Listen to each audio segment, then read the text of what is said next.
بسم اللہ الرحمن الرحیم۔ السلام علیکم ورحمۃ اللہ وبرکاتہ۔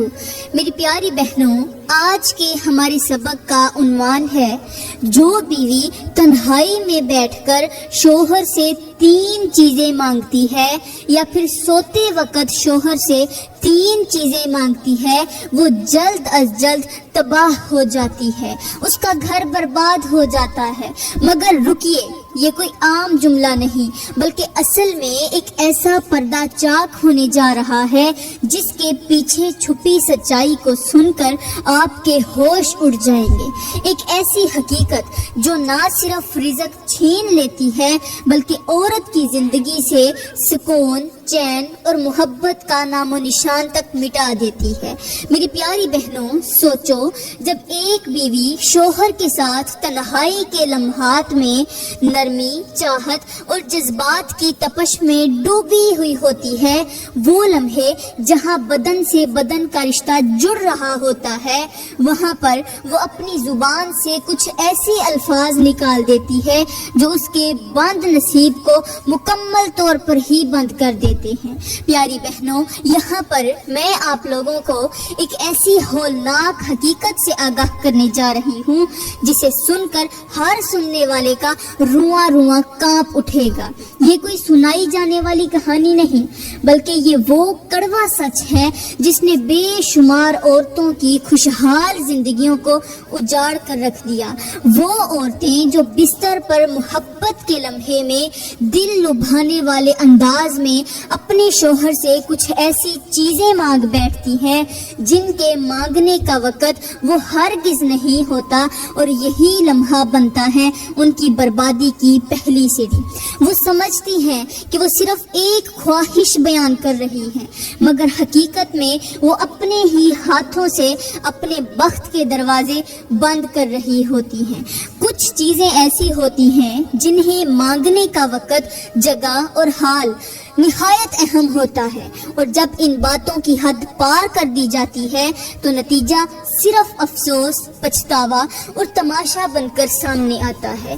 پیاری بہنوں، میں آپ کو وہ 3 چیزیں ضرور بتاؤں گی، لیکن اس سے پہلے آپ یہ سوچیں کہ کہیں آپ بھی ان لمحات میں سے کوئی ایسی غلطی تو نہیں کر رہی، ان لمحوں میں کوئی ایسی خطا تو نہیں کر رہی جو آپ کی زندگی کو دیمک کی طرح چاٹ جائے، کیونکہ کچھ جملے، کچھ خواہشیں اور کچھ چیزیں ایسی ہوتی ہیں جو زبان سے نکل کر مقدر کو جکڑ لیتی ہیں، اور پھر پیچھے رہ جاتی ہے صرف تباہی، صرف آنسو، اور وہ جرم جیسے کوئی عدالت ثابت نہیں کر سکتی۔ کوئی عدالت اسے ثابت نہیں کر سکتی، یہ وہ جرم پیچھے بچتا ہے، مگر اس کی سزا رب خود دیتا ہے۔ پیاری بہنوں، وہ 3 چیزیں بتانے سے پہلے میں آپ لوگوں کو میاں بیوی کے اس پاکیزہ رشتے کے ایک ایسے پہلو سے آگاہ کرنا چاہتی ہوں جو شاید آپ نے پہلے کبھی نہ سنا ہو۔ یہ رشتہ صرف قانونی یا سماجی بندھن نہیں ہوتا بلکہ ایک ایسا نرم، گہرا اور رحمت بھرا تعلق ہے جس میں اللہ نے دلوں کی تسکین، جسموں کی راحت اور روحوں کا سکون رکھ دیا ہے۔ جب شوہر اور بیوی ایک دوسرے کے قریب آتے ہیں، جب نگاہیں نگاہوں سے باتیں کرتی ہیں، جب لمس جذبوں سے لپیٹا ہوتا ہے، تو وہ لمحے صرف جسمانی نہیں ہوتے بلکہ روحانی لذت کے ہوتے ہیں۔ میری پیاری بہنوں، جب شوہر بیوی کے جسم پر محبت سے اپنا ہاتھ رکھتا ہے اور پھر بسم اللہ پڑھتا ہے تو اللہ اس لمس میں 70 رحمتیں نازل کرتا ہے، اور اگر اس لمحے دل سے شکر ادا کیا جائے تو وہ قربت عبادت بن جاتی ہے۔ حیرت کی بات یہ ہے کہ جب بیوی شوہر کی خواہش کو خوش دلی سے قبول کرتی ہے، ایکسیپٹ کرتی ہے، تو وہ عمل اس کے لیے رزق کا ذریعہ، دل کا سکون اور جنت کی خوشبو بن جاتا ہے۔ اور میری پیاری بہنوں، یہ بات شاید آپ نے نہ سنی ہو کہ جب شوہر کی پہلی نگاہ بیوی کے جسم پر پڑتی ہے، محبت سے پڑتی ہے، پیار سے پڑتی ہے، تو اس نگاہ سے ایسی روشنی نکلتی ہے، ایک ایسی چمک نکلتی ہے جو 7 آسمانوں تک جاتی ہے، اور اللہ اس جوڑے کو ان لمحوں میں گناہوں سے پاک کر دیتا ہے۔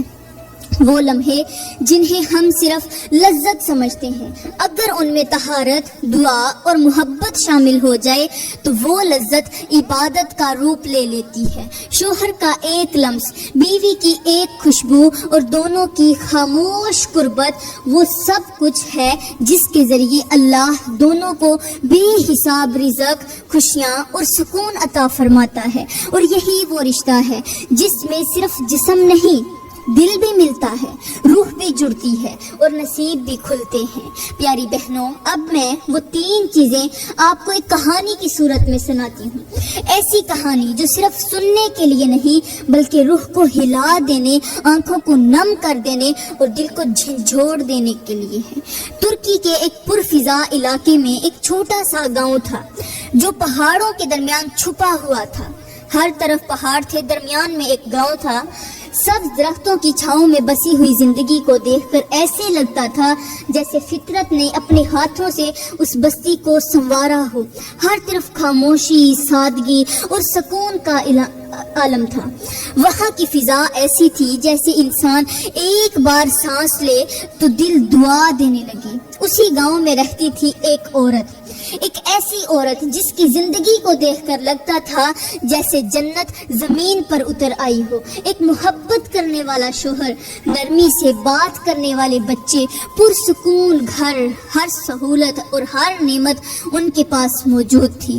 وہ عورت اکثر اپنے شوہر کے ساتھ پارکوں میں گھومتی، بچوں کے ساتھ کھیلتی، سمندر کے کنارے بیٹھ کر خاموشی سے دعائیں مانگتی اور جب شوہر کی باہوں میں ہوتی تو اللہ کے حضور شکر کے سجدے کرتی۔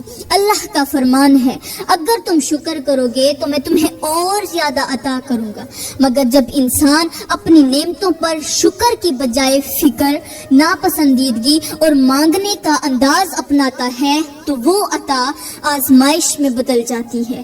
وہ عورت بھی اکثر اسی خوشی میں ڈوبی رہتی تھی، مگر خوشی کے وقت شکر کم کرتی تھی، مانگ زیادہ کرتی۔ وہ سمجھتی تھی کہ جو کچھ ہے وہ ہمیشہ رہے گا، لیکن میری پیاری بہنوں، وقت کا پہیہ کبھی ایک جگہ نہیں رکتا، نہ حالات ہمیشہ ایک جیسے رہتے ہیں، جیسے پانی کا بہاؤ کبھی رکتا ہی نہیں، اسی طرح زندگی بھی ہمیشہ ایک جیسی نہیں چلتی۔ آہستہ آہستہ اس کے شوہر کے لہجے بدلنے لگے، باتوں میں نرمی کی جگہ تھوڑی سختی آ گئی، بچوں کی معصومیت میں بے حسی گھل گئی۔ کبھی جو گھر خوشیوں سے گونجتا تھا آج وہاں خاموشی چیخنے لگی۔ پیاری بہنوں، میرے کریم نبی نے فرمایا، دنیا کی سب سے بہترین دولت نیک بیوی ہے۔ نیک بیوی ہی دنیا کی سب سے بہترین دولت ہے، اور جب عورت اپنے کردار، زبان اور مزاج سے اس دولت کو بوجھ بنا دیتی ہے تو مرد کی محبت بھی پھسلنے لگتی ہے۔ عورت کا اخلاق اس کی زینت ہوتا ہے، اور اگر زینت میں دراڑ آ جائے تو سارا محل لرزنے لگتا ہے۔ یہ سب کچھ اس عورت کے ساتھ بھی ہونے لگا۔ جو شوہر کبھی ہاتھ پکڑ کر اس کے ساتھ محبت کرتا تھا، پیار کرتا تھا، اب نظر چرا کر گزرنے لگا۔ جو بچے کبھی اس کی گود میں کھیلا کرتے تھے اب اس کی آواز پر بھی جواب نہ دیتے۔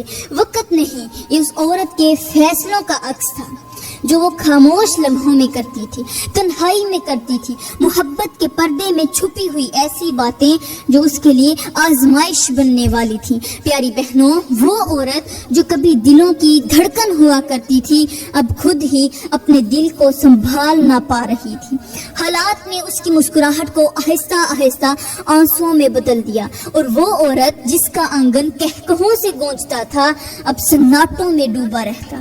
ایک دن اس نے فیصلہ کیا کہ وہ کچھ دنوں کے لیے اپنے رشتہ داروں کے ہاں جائے گی تاکہ تھوڑا دل بہل جائے، تھوڑا سکون مل جائے، شاید فضا بدلے، شاید سوچوں کو کچھ قرار آ جائے، شاید تھوڑے سے سکون کے لمحے مل جائیں۔ اس کے ساتھ اس کی جوان بیٹی بھی تھی، ایک معصوم سادہ دل بچی جو ماں کی خاموشی کو محسوس تو کرتی تھی لیکن سمجھ نہ پاتی تھی۔ دونوں ماں بیٹی نے سفر کا سارا انتظام کیا، ضرورت کا سامان اپنے ساتھ رکھا اور دل میں کچھ امیدیں، کچھ سوال اور کچھ ٹوٹے ہوئے خواب سمیٹ کر گھر سے نکل پڑی۔ راستہ پرسکون ضرور تھا مگر اس عورت کے دل کا جو طوفان تھا وہ کسی کو نظر نہیں آ رہا تھا۔ وہ چل تو رہی تھی لیکن اس کے دل پر ایک اندیکھا بوجھ تھا، جیسے ہر قدم کے ساتھ ماضی کی کچھ تلخ یادیں ابھر رہی تھیں، کچھ پچھتاوے، کچھ وہ لمحے جب اس نے شوہر کے ساتھ تنہائی میں وہ باتیں کی تھیں جنہیں نہ اس وقت کہنا چاہیے تھا اور نہ ہی اس انداز میں کہنا چاہیے تھا۔ پیاری بہنوں، کچھ الفاظ زخم نہیں دیتے بلکہ ساری زندگی کا راستہ بدل دیتے ہیں۔ جیسے نمک اگر زخم پر لگ جائے تو زخم جلتا ہے، لیکن اگر اس نمک کو کھانے میں ڈال دیا جائے تو ذائقہ بڑھتا ہے۔ اسی طرح عورت کے الفاظ بھی یا تو محبت کی چاشنی بن جاتے ہیں یا آزمائش کی تیز دھار۔ ماں بیٹی چلتے چلتے ایک ویرانے میں پہنچ گئیں جہاں نہ آدم ذات تھی، نہ کوئی آواز، نہ کوئی چرند نہ پرند، زمین سنسان، فضا خاموش اور دل میں خوف۔